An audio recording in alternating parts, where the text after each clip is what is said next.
This ain't Duck Dynasty, motherfucker. This is Tattoo This, and you're about to get poked. YouTube! Hey, what's up, guys? We are at the Pirates Lounge Tattoo Parlor in Stockton, California. We're getting ready to go inside. We're gonna meet this awesome guy named Lucky. So, strap on your seatbelts and come on, let's go, guys. Lucky, hey, what's going on, dude? What's going on, man? Hey, doing well, man. Hey, thanks for letting us come by and check out the shop and let you introduce yourself to our lovely, awesome audience. YouTube? So I'm Lucky McGovern. I work here at the Pirates Lounge Tattoo Parlor in Stockton, California. We opened up November 28th of 2019 and just been doing it ever since. You know, we get into some history about how the shop started back in like 99, 2000 and tell some really cool stories. Awesome. I mean, they're going to look forward to hearing them. Is there somewhere we can sit down and get a little more comfortable? Yeah, definitely. All right, sweet. Let's go. Yeah, you go ahead and have a seat right here. This is Mike Wilson's old spot. My cousin who had passed away, who was the original owner of the shop back in like 99, 2000. Oh, wow. Called Sketch Tattoo. And that's the Mike Wilson, right? Yeah, Mike Wilson. Well, dude, his name's pretty popular around these parts, from what I understand, and kind of one of the big reasons why we're here, so we can kind of understand his story, get to know your guys' story, and share it with the world. Right. So, just start in the beginning. How old were you when you got your first tattoo?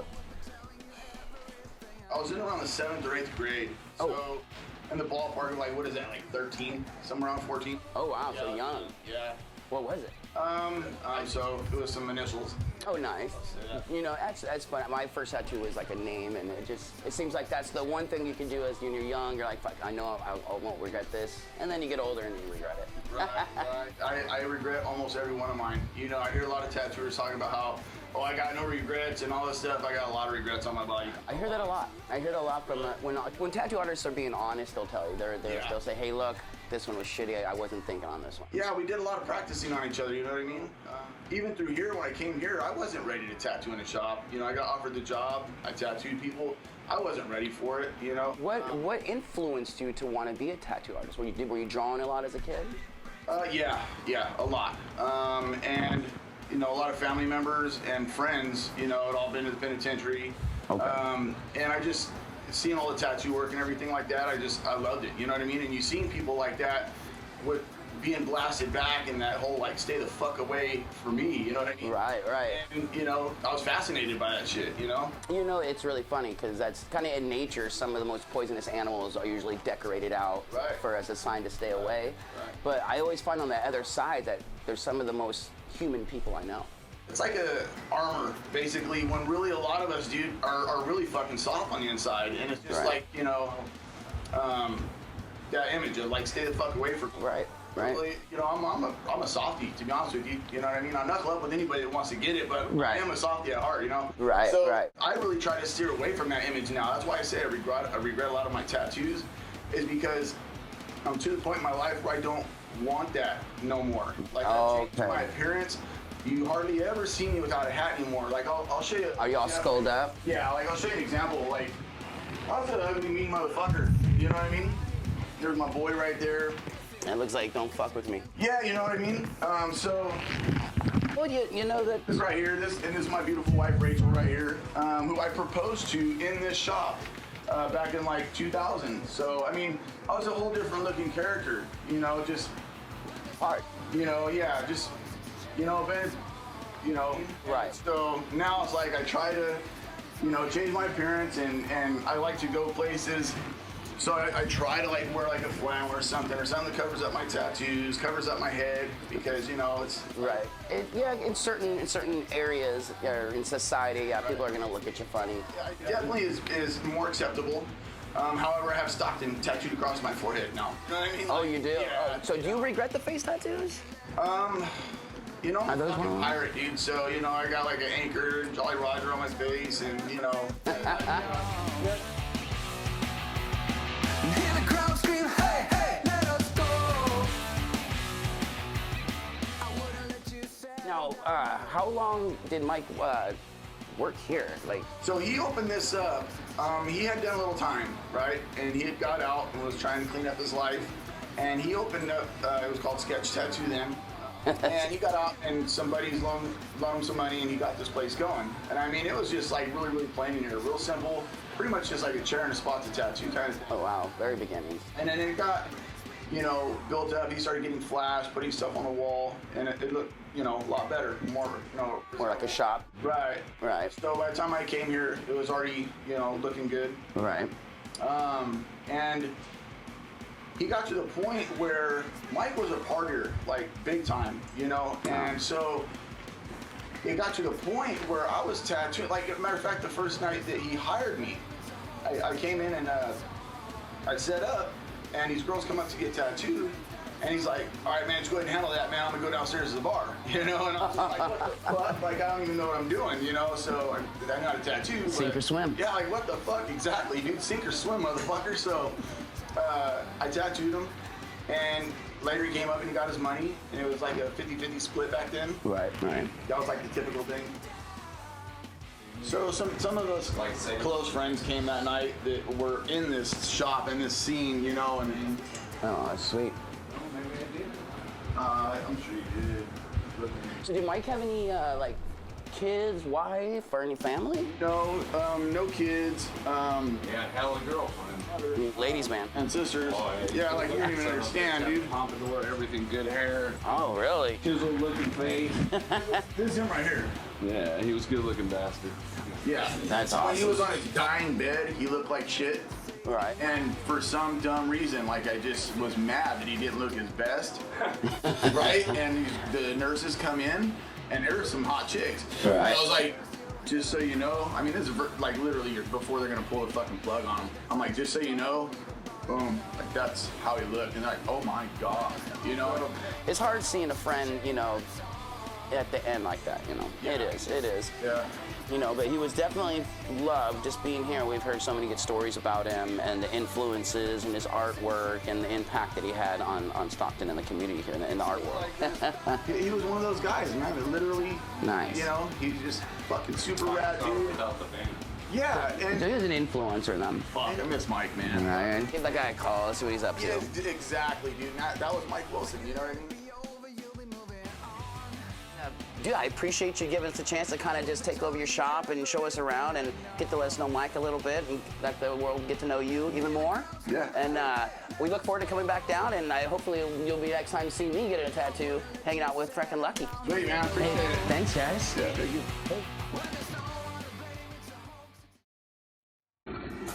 Last day, North Dakota. Guess what I'm doing? 6-pack, fishing. Look at that scenery. Time to catch some walleye.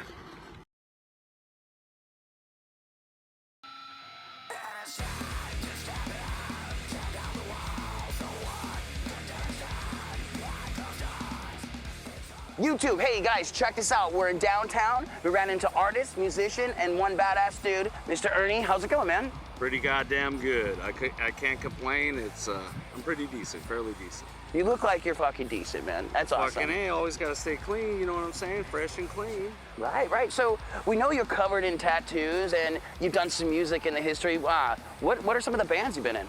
Well, I've been in the Shambulls, a local regional band here in the San Joaquin Valley from Stockton, California. Also Aquanana, that was across up in Redding and in the San Joaquin Valley. Now I'm in Brumby Road with Vince and with Lorenzo. And also I did a project with Carl, Mountain of Metal. And I did a song with Michael Klooster from Smash Mouth, which is called Calaveras Super Highway. The Calaveras Super Highway.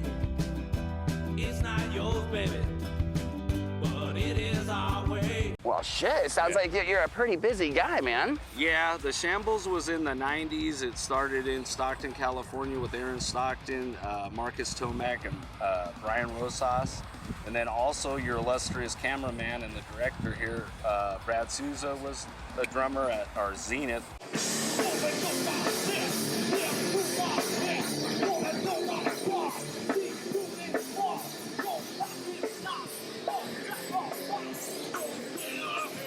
And we were playing, 3,000 people shows, 400 people. Everywhere we played, it just kept getting bigger and bigger. So that was around 99 or 2000. And Were you covered in tattoos at that point? I was getting them ever since I was freshman in high school or 8th grade.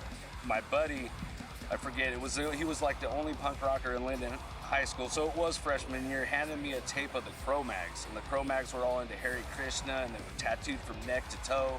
And right when I seen that shit, I was like, I'm getting fucking tattooed.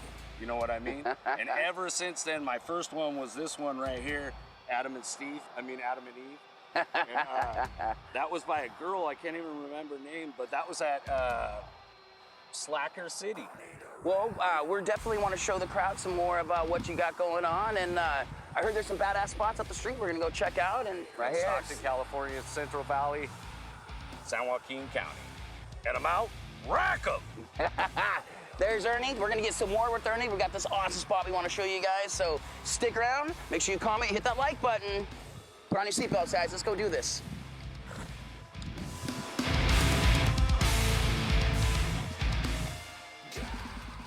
Hey guys, check it out. We're here with Ernie Mancusso, hanging out in the tunnel in downtown. Ernie, what's going on, man? Getting to know you, getting to know this show, and getting on with this interview and talk about my buddy Mike Wilson, my good friend that passed away. You know? years ago. The connection of myself, Lucky McGovern, the shop itself, Sketch, which became Pirate Lounge years later, and Mike Wilson, you know, starting all that. With Mike Wilson, how'd you meet him? Well, in the early 90s, way before the Shambles, I met him at an infamous place called The Shack on Carlton Avenue on the west side of Stockton. He was a little vato, he had the little Pierre mustache, and he had the little beard all trimmed out. He was looking pimp, he had his hair shaved and everything, the style at that time. He was looking good. He was a ladies' man. That dude was a lady killer, really. And after Mike got out of prison, one of his first tattoos, I mean, like he was cooking the needles on the stove. You know what I'm saying? So somebody else got tattooed. I probably got what they got. You know what I mean? But anyways, and I'm trying to think if it was this one here, which is. So was Mike? Did he give you your first tattoo? It was Flash that was on the wall. I was always into like getting Flash. Like I got a chongo on my neck. Mike did that one. Is that the one with the monkey? Is there a monkey right there? Let me see. Yeah, that's the monkey. Chongo. Yeah, that's the chongo. Yeah. Anyway. So with your buddy Mike, and what shop did he was at the pirate shop, correct? Yeah, it initially was called Sketch Tattoo, and Mike went all over the country, Virginia Beach. He went and tattooed, like you said, Monterey. That was a really good period of time, an awesome period of time. We both had a lot of fun. And there's a story about he gave me one leaf off a succulent plant that he had in front of his house, because we were staying at his house that weekend, and the succulent plant, I kept it going, almost killed it a few times, but later after he passed away, literally a week after he passed away, it bloomed for the first time, and they bloom in winter, so that was a really special moment. When you got the news that Mike had passed away, where were you? Where were you at? What were you doing? I was in my front room like at midnight or something, or it might have been a little earlier, but Big Jeremy Craig called me and told me the bad news, and they were headed up there. At the time, I was hella broke, and I don't know, I ain't gonna give an excuse. I didn't go with them, but my heart was with them for sure. I mean, So, with your buddy Mike, how many tattoos did he give you? Oh, shit. So the first one was, like I said, it had to be like around at least 10 or 11 of them. Oh, wow. So you've done quite a bit of work. Like the ones on my neck. So was Mike a pretty big deal in this area? A lot of people know Oh, yeah. Love him or hate him, he was here. And he was an entrepreneur spirit. He was always thinking ahead of the curve. Always had a harebrained idea, but it would come true most of the time. So you were like, fuck, this dude's nuts, but he knows or at least knows what he wants. You know, I think so far what we've heard a lot of good things about him, that he was quite an impact. What kind of impact did he have on you? On me, it was a huge influence as an artist and as a musician. Just his spirit and his go-get-em attitude, and you know, take no prisoners. Let's jump off this building. We'll make $1 million. All right, you just do it, because he was so fun to be around, and it's such a joy and such a good friendship of firing each other up. Right. With our goals and our determination in entertainment and in tattooing and in artwork, and in painting, and he believed in me and I believed in him. That's awesome. So would you say he's definitely one of your biggest influencers? Oh, for hell sure. yeah. Lucky McGovern also is one of my big influences. He's an entrepreneur himself, a badass artist. He's just a great all-around friend. Yeah, Lucky seems like a really nice dude, and getting to know you guys is pretty rad. Now, hey, with some of the artwork that you do, have you had anything dedicated to Mike? No, not that I can think. Everything is to me that I do because I think about him every single day. So I mean, he's a huge deal in my life and one of my closest friends and associates. So everything. I never did an actual tribute though painting to him. Maybe that's still in the works. I think that would be really good. I think, hey, if you want to see Ernie do a tribute painting to Mike, leave a comment below and, of course, like. That's what's up, I will. Yeah, we definitely like to see that, and we'll get that on another episode. Yeah. Future content, for sure. Nice. Ernie, and do you want to show us around? We heard there's a couple more badass spots around here. Yeah, sure, let's do it. All right, well, come on, guys, let's go see what we got going on. All right.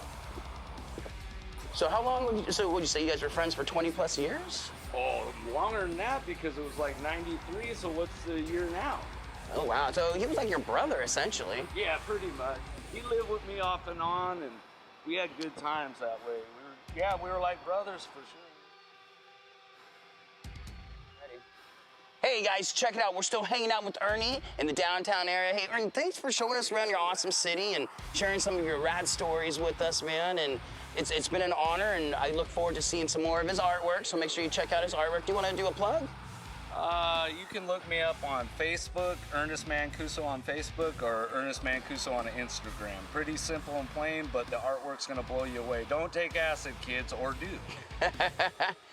And we'll put a link in the description below to get to some of his artwork and stuff. I want to say rest in peace to my man, Mike Wilson, and thank you to Lucky McGovern and Pirates Lounge Tattoo in Stockton, California there on the west side, off a country club, and just thank all the Shambulls fans, thank all the Aquanana fans, Mountain of Metal fans, the Mike Clusser Band fans, and now Brumby Road.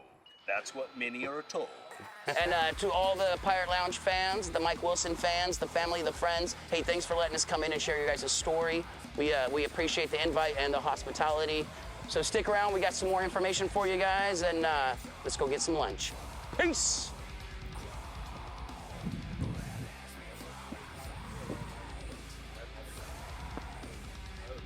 High quality spatula. Lucky, how you doing there? What are you doing? So this is Mike Wilson's signature right here. When he passed away, we were all trying to figure out, what we can get to put on us, whether it was going to be one of his tattoo designs or, we just couldn't figure it out. What tattoo design should it be? Should it be some big, small, and I was just like, dude, let's just get his signature. I mean, that's, his signature. How can you go wrong with that? You know what I mean? You can't. So Perfect. decided to go on that. It's style and it's clean. It's his style and it's clean. Yeah. So we're going to just go ahead and throw that on the back of your neck. Pop it on there. So here's how we do this. All right.